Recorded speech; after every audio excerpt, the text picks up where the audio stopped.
सरदा जास्त विचार करू नकोस. आज नाही मी तर म्हणतो आताच्या आता जाऊन भेट. आणि हा तुझा तो काही इगो आहे ना थोडा वेळ बाजूला ठेव. अरे नाही आहे माझ्यात इगो बाबा, नाही आहे. इगो असता तर फोन केला असता का तिला. आणि गेलो होतो मी गुरुकुलात. काल कार्यक्रम झाल्यामुळे आज क्लास नव्हता तिचा. प्रॉब्लेम हाच आहे की ती कुठे राहते पुण्यात तेच माहिती नाही आहे मला. नाहीतर घरी पण गेलो असतो. नाही आहे माझ्या इगो. एक काम कर, तू मला तिचा नंबर दे, मी फोन करतो आणि पत्ता विचारतो. अरे बाबा तुझ्या नावाने नाही विचारत, मी एका मुलाचा बाप बोलतोय. गुरुकुलमध्ये मला ऍडमिशन घ्यायचं माझ्या मुलाला, ते सांगतो बस. नको, खोटेपणा नको प्लीज. ठीक आहे, एक काम करूया, आपण गुरुकुलमध्ये जाऊया, त्या श्यामाताईला भेटूया आणि पत्ता घेऊया. चल आपण गुरुकुलला जाऊया. चल. गुरुकुल, स्वर सावली, गुरुकुलचं नाव. गुरुकुल तर जुनं आहे ना. हां, मग त्या गुरुकुलचं नाव आधीपासून स्वर सावली कसं आहे? सावली तर आत्ता आली आहे पुण्यात. म्हणजे सावलीला कुठल्या तरी एका व्यक्तीने मदत केली आहे, किंवा सावलीवर आपलं एवढंच प्रेम करणारी कुठली तरी अशी व्यक्ती आहे जिने ते गुरुकुल चालू ठेवलं होतं इतकी वर्ष. कोण असेल ही व्यक्ती? माझा काही डोकं चालत नाहीये. तुझं डोकं चालतंय का बघ, मला काही कळत नाही यार. जगन्नाथजी.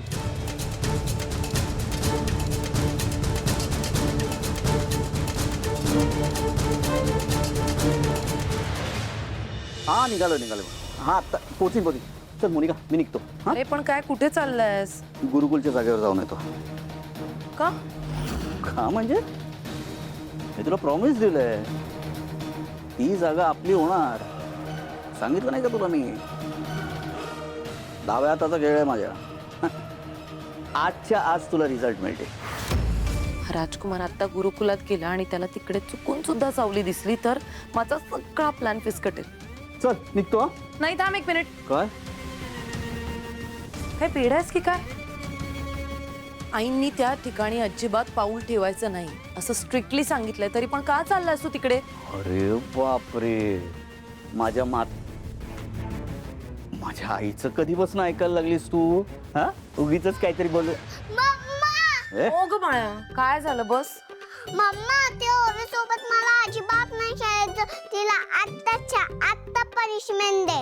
का? काय केलं तर ओवीने तुझ्या सोबत? मी निघतो. थांब जरा. आम्ही दोघी छान हॉलमध्ये गेम खेळत होतो. तिने मध्येच गेम सोडला आणि ती फोनवर बोलायला गेली. फोनवर?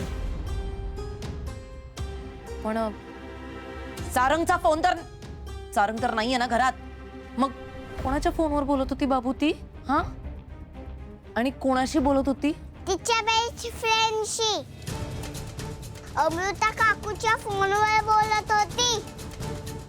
तिच्या बेस्ट फ्रेंड त्या दिवशी आम्हाला भेटला होता जेव्हा आम्ही सारंग काकासोबत आईस्क्रीम खायला जात होतो. मम्मा तिचा फ्रेंड बेळगावचा आहे. काय? बेळगाव. तू ऐकलंस का ती काय बोलत होती फोनवर? त्याचं नाव, त्याचे आई वडील कोण आहे, तो कुठे राहतो, काहीतरी ऐकलंस का? हा, मोनिका काय करतेस का? जरा शांतो. लहान मुलींचा खेळ आहे, त्याच्यात झालेलं भांडण आहे. CID सारखी चौकशी कुठे करते? आणि तो मुलगा असेल जळगावचा, बेळगावचा, तुला काय करायचं काय? तू गप्प बस रे जरा राजकुमार. तुला नाही कळणार या मागची क्रोनॉलॉजी. असं डोकं आता चालतंय तिकडे. तिचा बेळगावचा मित्र, तिने का केला असेल त्या मित्राला फोन? हा, कारण बेळगाववरून तर. काय बेळगावून काय? बेळगावचा विषय आत्ताच्या आत्ता थांबवायला हवा. मीच याला सांगितलं होतं की सावली बेळगावला आहे. याला लगेच कळेल की मी सावलीबद्दल बोलते. काहीही झालं तरी सावली आणि राजकुमारची भेट होता कामा नाही. काही नाही, तू सोडते. बाबू ऐक, आता तू ना तिच्यासोबत परत खेळायला जा, ठीक आहे?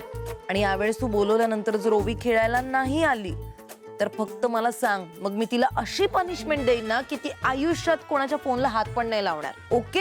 ओके मम्मा. आणि परत जर तिला कोणाचा फोन आला किंवा तिने कोणाला फोन केला तर त्या कॉलवर जे काही बोलणं होईल ते एकदम व्यवस्थित कान देऊन ऐकायचं.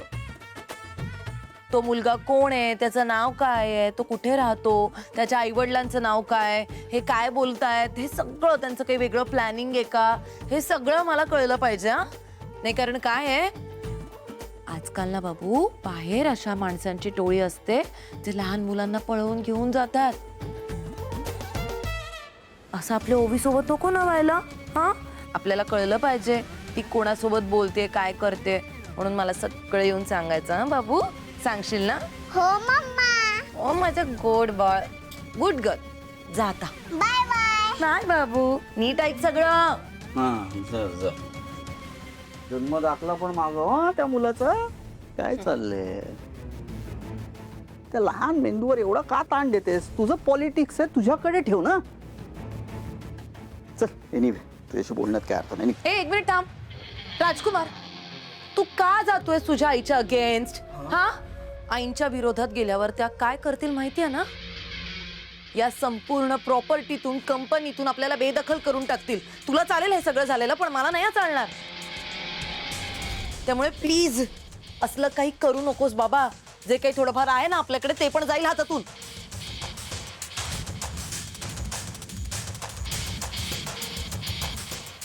काय नाही, कॉल करतो त्याला, येत नाही म्हणून.